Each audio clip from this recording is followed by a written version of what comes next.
I'd like to show you two games from round 2 of Norway chess. I want to catch up with the players with the only decisive result from yesterday, Magnus Carlsen and Fabiano Caruana. Before we get on to looking at the chess, don't forget that the ChessBase online sale is still continuing just for a few more hours. 25% off all software, including my PowerPlay DVDs, so don't miss it. You can find the link in the description. So here we go. Karjakin against Carlsen. Let's look at this game first. This is a really tough one for Carlsen. He knows that Karjakin is such a solid player. And it must be a real dilemma playing with black against someone like him, who Karjakin's opening theory is excellent. He's so well prepared. So what do you do against someone with this solid technique? Well, Carlsen allowed the Spanish. Now, he didn't play the Berlin. He went for quite a tricky sideline. So knight f6, everything normal so far. But now Carlsen went for bishop c5, and this can lead to really sharp positions. So this is the problem for black, that white gets in d4 very quickly, but this is a really tricky variation. I remember looking at this a few years ago and thinking this must be good for white. It's actually really difficult to prove an advantage. Certainly the most critical move here is to pin, and that exploits the fact that this bishop is way across the side of the board. But this has been played quite a few times. In this position, well, black has a number of possibilities. Sometimes you can play g5, and this almost forces a piece sacrifice. You can throw in b5 first as well. No doubt that Carlsen was ready for this. But Karjakin instead repeated a line that he's played before, which also seems very promising. Now, if black can get in d5, supporting that knight, then things look pretty healthy for black. You know, this bishop and knight trained on the pawn on f2. It looks like an excellent open variation of the Spanish. So that's why here Karjakin plays queen d5, physically preventing the pawn from moving to d5. The knight retreats, and the bishop drops back. Now black has to react very quickly here, otherwise white is just worse. Otherwise white is just better. With this beautiful space advantage with the pawn, perhaps moves like bishop g5 coming, sometimes even a direct attack with knight g5. So black has to push away the queen and then play d5. Now if white doesn't capture, then black can play, well, perhaps bishop f5, maybe bishop g4. The knight will sit on e6 as a beautiful position for black. So white has to exchange en passant, and black goes for the ending. And it seems like a very healthy advantage for white with this damaged pawn structure here. And Karjakin played rook d1, and in fact he's played this before.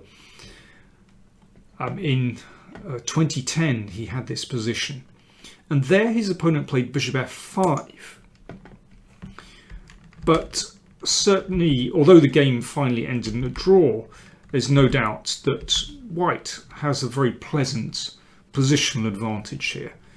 Simply the fact that this pawn is isolated, there are no weaknesses in white's pawn structure at all, and excellent blockader on d4. But it's here that Carlsen uncorked a novelty. He played bishop g4. It's all very subtle, this. If you feed this position into a computer, then it recommends bishop g4. So one idea is that, for example, after bishop e3, then you can just damage the pawns on the king side and play d5. The knight will drop back to e6. You can exchange these bishops, and these pawns don't look very pleasant on the king side when there are nice squares available for the knights. black would be absolutely fine there. So after this move, Karjakin simply took the pawn on d6. And now here is a very subtle move.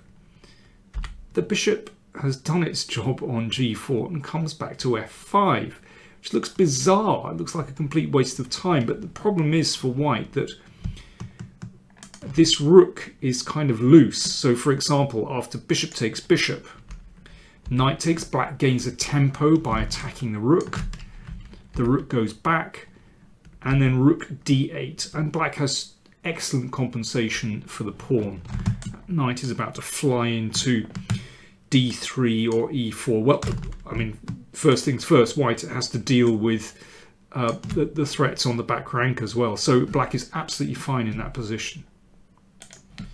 So if white doesn't trade, then what do? Well, you support the bishop on c2. So white is unraveling. Just takes one more move and then this rook will come into play. So black has to react quickly, but Carlsen understood this, of course. And he played knight e4, hitting rook, hitting pawn on f2. Remember, there's that bishop lurking on a7. So really, white has to trade here. So as compensation for the pawn, Carlsen has two bishops, two beautiful bishops. And also you're ready to bring these rooks into play. And this knight is also rather out of play here as well. Well, Karjakin simply brought the rook back. Instead, if bishop f4, then, well, you can play it very coolly, actually. You don't need to rush into it. Rook here is a good move. And if, let's say, rook d2, the knight comes here. You can take on f3, and now that knight flies in. Suddenly, it's all rather uncomfortable for white. So Karjakin played it pretty safe. He brought the rook back. The knight came to f5. So again, there could be potential trouble for white with black taking on f3 and playing knight h4.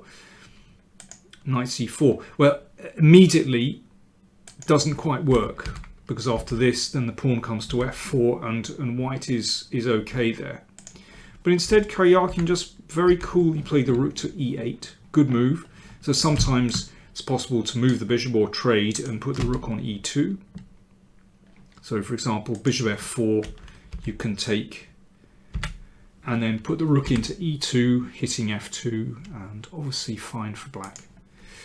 So at this moment, Karjakin decided to compromise, and he played bishop e3, returning the pawn. And after these exchanges, the position was roughly level. Equal pawns, you can see these pawns split here. Although Karjakin had a little bit of activity, Carlsen managed to deal with this very, very easily by blocking this one out. Now Karjakin still has a little bit of pressure, so Carlsen had to find some accurate moves. I think this is the great strength of the top players these days. They know how to defend slightly worse positions. Here, well, I would have expected Karjakin to just play on a little bit. Something like this, keeping this active rook. I'm sure this position is tenable for Carlsen. It's not so difficult. But still, instead of that, Karjakin didn't even bother. He just traded pawns. Like this. And now the position really is completely equal. And after a few more moves, the players agreed to a draw. So a solid game from Carlsen, but basically a triumph for his opening preparation. Very well worked out. So I wonder how long he'd had that one in his locker. So let's catch up with Fabiano Caruana. Now, he was playing Shahriar Mamedyarov, who's had a very unfortunate start to the tournament because he's been suffering from toothache and almost had to withdraw from the tournament. But, well, he drew his game yesterday and he seems as though he's playing anyway. So Caruana with white, and he had to face his favourite Petrov. Let's see what he did. Well, he's pretty much a creature of habit, and he played the variation that he's been playing recently and, well, for the last couple of years actually, knight c3. You might recall he had this against Ho Ifan in the Grenka Chess Classic at the beginning of April.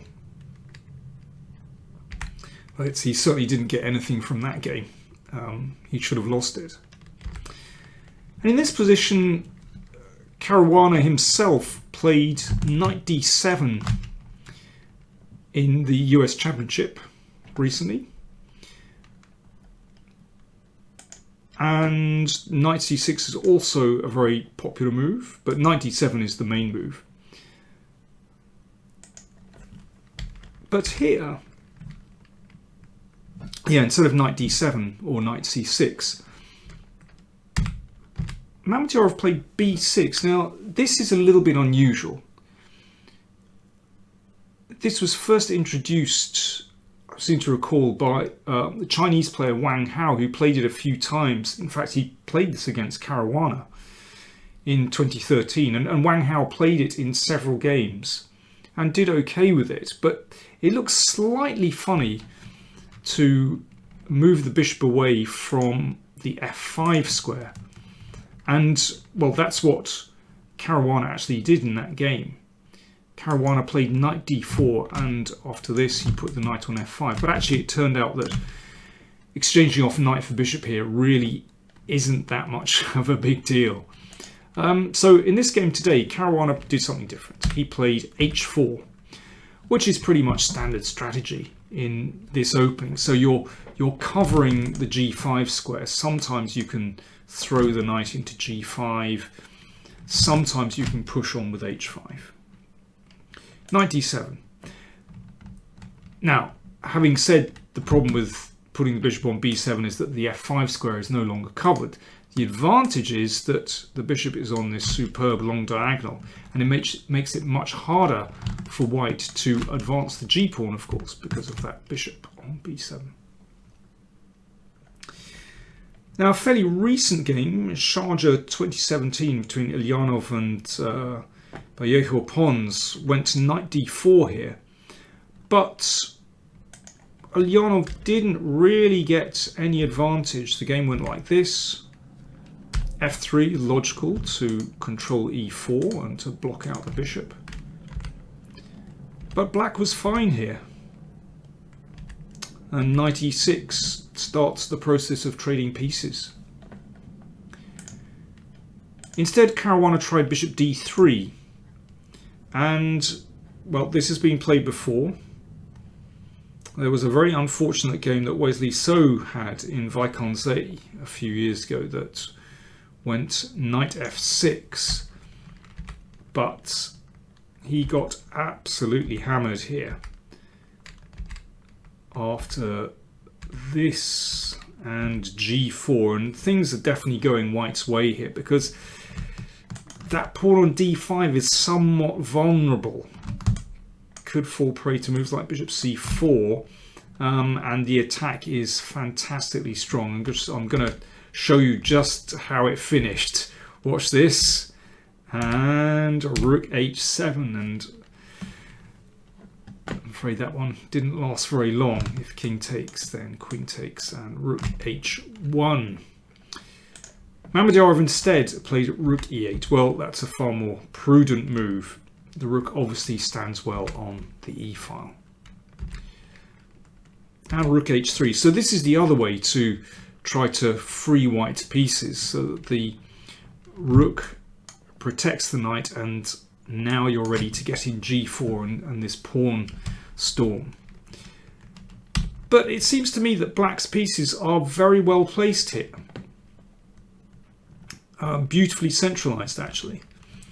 And black just wants to take this bishop, or perhaps play the knight into e4. So Caruana took this, but that feels as though it should be okay for black now.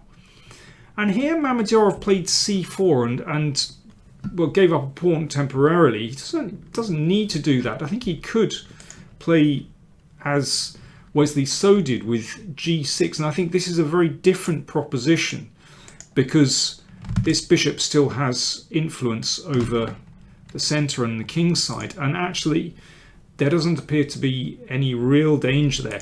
And this is very important, there is superb counterplay on the b file. But instead of that, Mamedyarov kind of rushed it. He played c4. That was taken, and now rook e4. And now things start to get very sharp. Bishop attacked, pawn attacked. Now, in principle, this could be quite favourable for black if the position opens up for those bishops. And it probably is okay. Queen d7 here is okay for black, for example. But d5 played by Mamedyarov, and this is an inaccuracy. This was taken by Caruana. And after this trade, so white's rook has reached a fine position. Rook takes g4. And here, things are looking pretty good for white. Two possible ideas. Well, a3 looks very sensible to give the king an escape square. Remember, white is a pawn up here, and if rook g2, then the rook just comes back to d2. Now, it looks a little bit passive for white with this rook here, but in fact, after this, you can trade off the rook on g2. And white is slightly better here. I think this will still be very hard work to win because this rook is so active. But white is certainly better there. You know, the knight can improve its position.